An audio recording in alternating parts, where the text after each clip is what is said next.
अऊज़ुबिल्लाहिमिनश्शैतानिर्रजीम बिस्मिल्लाहिर्रहमानिर्रहीम अस्सलामुअलैकुम। मेरा नाम है हिरा तहरीम और आज हम जानेंगे ख्वाब में शोला देखने की मुख्तलिफ़ ताबीरों के बारे में। तो अगर आप ख्वाब में शोला देखने की मुख्तलिफ़ ताबीरों के बारे में जानना चाहते हैं तो काइंडली इस वीडियो को आखिर तक लाजमी देखिएगा।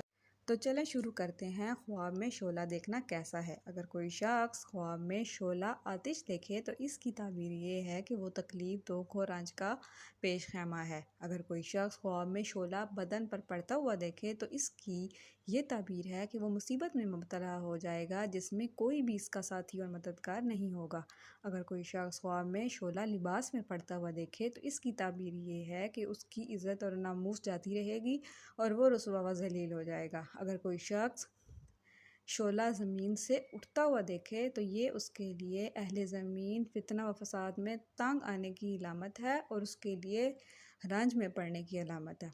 अगर कोई शख्स ख्वाब में शोला आसमान पर से उठता हुआ देखे तो ये उसके लिए आफत और मुसीबत नाज़िल होने का मौजब बनेगी। अगर कोई शख्स ख्वाब में शोला आसमान पर से बरसता हुआ देखे तो ये कहत, वबाल, बीमारी, वबा, बला और गम और फ़िक्र अंदेशा में मुब्तला होने की अलामत है। अगर कोई शख्स ख्वाब में शोला बुझता हुआ देखे तो ये उसके लिए दुख, दर्द, मुसीबत और बलाओं से निजात हासिल करने की अलामत है। तो अगर आप ख्वाब में शोले की किसी और सूरत के बारे में जानना चाहते हैं तो काइंडली हमें कमेंट सेक्शन में ज़रूर बताइएगा। अल्लाह हाफ़िज़।